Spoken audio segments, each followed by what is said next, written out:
Disturb হওয়ার মতো তো কিছু নেই। পিকলু তো সবটা জেনেই বিয়েটা করছে, আর সবটা জেনে যখন বিয়েটা করছে তখন ডিস্টারবেন্সের বোধহয় কিছু নেই। No disturbance. দেখবেন ও দারুণভাবে বিয়েটা করবে। হানিমুনটা করতে পারছে না শুধু ওই একটা অস্বস্তি থেকে, লজ্জায় আর কি। সেটাও করবে, করবে না অনুজ? করবে তো। দেখো শিরিন যখন তোমার কাছে কিছু একটা আশা করেছে তখন ওকে আশাহত তুমি করো না, করতে পারো না তুমি।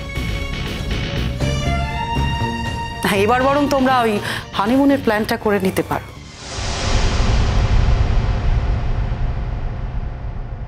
তুমি এরকম মাথা নিচু করে বসে আছো কেন অনুজ?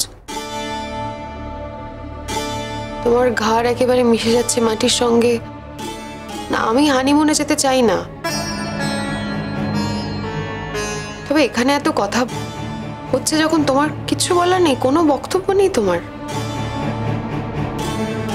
কি বক্তব্য থাকবে আমার? আমার বক্তব্য কে কবে শুনতে চেয়েছে এখানে? না দেখো, আমার মনে হয় তোমরা এইসব কথা বলে এখন ওকে বিরক্ত করছো, মানে ওকে বিব্রত করছো, তাই না? মিঠি, তোমার ব্যক্তিগত কাজে লেগেছে বলে এখন তুমি গুড্ডিকে মাথার উপর চড়িয়ে রাখছো, মাথায় বসিয়ে রাখছো। তুমি তো গুড্ডির সঙ্গে আগে এরকম ব্যবহার করতে না, তাই না? তুমি তো এই বিয়ের ব্যাপারে সব থেকে বেশি উৎসাহী ছিলে। আমি মানছি আমি ভুল করেছি,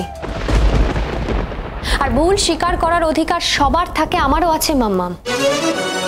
আর তোমরা নিশ্চয়ই এতে কেউ দুঃখিত হবে না, আনন্দই পাবে যে আমি আমার ভুল স্বীকার করছি সেটা শুনে। সবাই তো ভুল স্বীকার করেছে, এই তো ছোটকাও ভুল স্বীকার করেছে। কিছুদিন আগে তোমাদের ছেলে, সেও তার নিজের ভুল স্বীকার করেছে। হ্যাঁ, আমি হয়তো সবার পরে বুঝতে পেরেছি, কিন্তু ভুল তো করেছি। আমি সত্যি কিছু বুঝতে পারছি না। আচ্ছা, এইসব কথা বাদ দাও না বৌসোনা। গুড্ডি তো এইসব কথা কিচ্ছু যায় আসে না। গুড্ডি যে নিজের পায়ে দাঁড়াবে সেটা তো শপথ নিয়েই নিয়েছে, আর এই বিয়েতে এসে ও এটা প্রমাণ করে দিয়েছে যে ওর কিচ্ছু এসে যায় না। গুড্ডি তো ভাইয়াদাকে মানুষ হিসেবে গ্রহণই করে না, ও তো ভাইয়াদাকে মানুষ হিসেবে অ্যাকসেপ্টই করে না। যে মানুষটা মেরুদণ্ড সোজা করে বাঁচতেই জানে না। কুইন, গুড্ডি যা মনে করেছে আমি সেটাই বলেছি। গুড্ডি বলেছে তোকে এই কথাগুলো? বলতে হয় না ভাইয়াদা, বড় হলে এমনিতেই অনেক কথা বোঝা যায়। আর আমি সেটুকু বড় হয়েছি যে গুড্ডির যেটা মনের কথা আমি সেটুকু বুঝতে পারি। তুমি একটু বেশি কথা বলছো, বয়সের তুলনায় একটু বেশি পাকা পাকা কথা বলছো, আর সব নেগেটিভ কথা বলছো। যদি তোমার এইসব নেগেটিভ কথা বলতে তবে থাকতে হবে না এখানে, চলে যাও এখান থেকে। সত্যি তো এখনো ছেলেটা মুখে খাবারটুকু তুলতে পারেনি। কি হলো, তোমরা কেউ শাকগুলো দেবে না? কেউ শাক বাজাবে না? হ্যাঁ, আমি শাকটা বাজাচ্ছি, খা তোরা খা।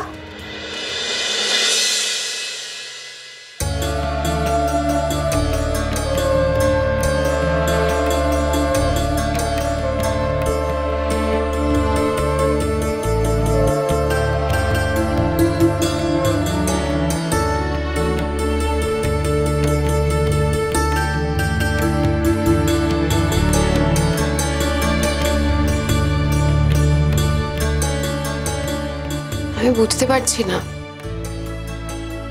পারছি না যে আমাকে আজকে কেন এখানে ডাকা হলো। মানে গুড্ডির কতটা কষ্ট হয়েছে বা হচ্ছে সেটা আমাকে জানানোর জন্য কি আজ আমাকে ডাকা হয়েছিল?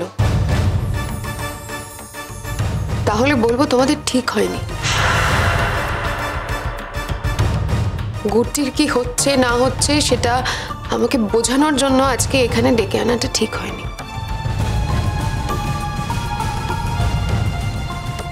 আমি তো সেটাই দেখছি। আচ্ছা, আমার মেয়ের বিয়ে উপলক্ষে আমরা এখানে এসেছি, একটা আনন্দ অনুষ্ঠান, কোথায় আমার মেয়ের বিয়ে নিয়ে কথা হবে? সেটা ছেড়ে একটা পাস্ট টেন্স, যেটা ঘটে গেছে, একটা দুর্ঘটনা ঘটে গেছে, সেটা নিয়ে কথা হচ্ছে। আর সেই দুর্ঘটনার জের ওই মেয়েটা কিভাবে বইছে সেটা নিয়ে কথা হচ্ছে। আচ্ছা ধরো ওই মেয়েটা যদি অনুজের জীবনে ফিরে আসতো, তাহলে তো সারা জীবন অনুজকে ওই দুর্ঘটনাটার জের মোকাবিলা করতে করতে করতে করতে যেতে হতো। আমার মেয়েটা সারা জীবন অর্ধমৃত হয়ে থাকতো। সে ব্যাপারে তোমরা কি বলবে? না না আন্টি, সেই জন্যই তো শুধু গুড্ডি অর্ধমৃত হয়ে জীবন কাটাচ্ছে।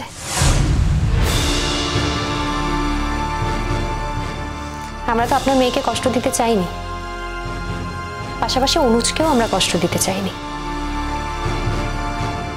আচ্ছা মিঠি, একটা কথা বলো, গুড্ডি অর্ধমৃত হলো না পুরোমৃত হলো তাতে কারোর কিছু যায় আসে তোমার মনে হয়?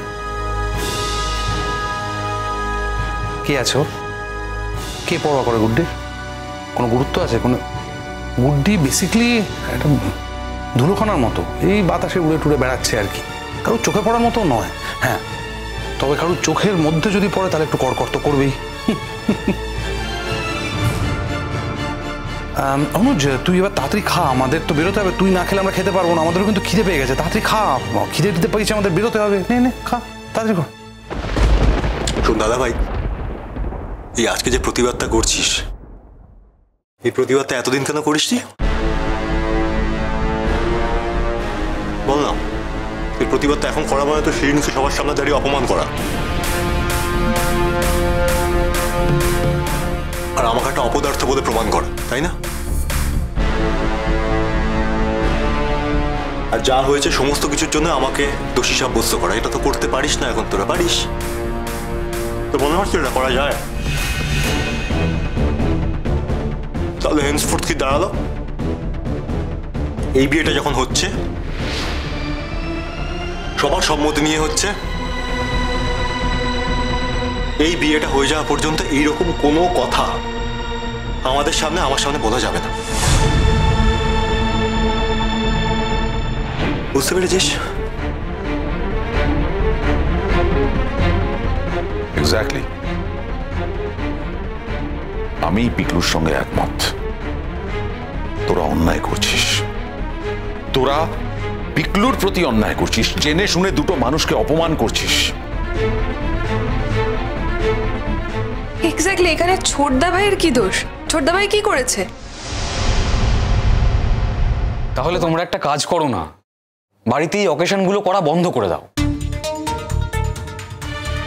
বাড়িতে কোনো একটা অনুষ্ঠান হলেই যদি বারবার এই কথাগুলোই হতে থাকে, তাহলে তো শিরিনেরও খারাপ লাগবে, ভাইয়ারও খারাপ লাগবে, তাই না? ঠিকই বলেছিস, তোর একদম ঠিক কথা বলছিস, একদম ঠিকই তো। অনুজ, আমরা বরং এরপর থেকে শুধুমাত্র গুড্ডিকেই অপমান করব, মানে গুড্ডিরই শুধু কষ্টের কথা বলবো, কিন্তু তোমাদের সামনে কিছু বলবো না। আচ্ছা গুড্ডি কি তোমাদের বলেছে যে ওর কষ্ট হচ্ছে? আরে আন্টি, আবার আপনি এমন একটা কথা বললেন। সবাইকে কি সবসময় মুখ খুলে নিজের কষ্টের কথা বলতে হয়? আমরা কি সেটুকুও বুঝি না? না প্লিজ টেল মি আমাকে কি করতে হবে? তোমরা বলে দাও না, এখনো অনেক সময় আছে। কিন্তু সময় পার হয়ে গেছে শিরিন, সেটা তোমার থেকে আর বেশি ভালো কেউ জানে না। অনুজ আর গুড্ডির ডিভোর্স হয়ে গেছে। তবে আমরা যখন 5 জন আবার এক জায়গায় হব না, তখন এই কথাগুলো আমরা বলবো, আলোচনা করব, কিন্তু খেয়াল রাখবো যে ভবিষ্যতে যেন তোমাদের সামনে এই কথাগুলো কখনো উচ্চারিত না হয়। তবে তোমাদেরও একটা কথা খেয়াল রাখতে হবে, তোমাদের সঙ্গে আমরা সেইভাবে আর কোনোদিনই জড়াতে পারবো না। শিরিন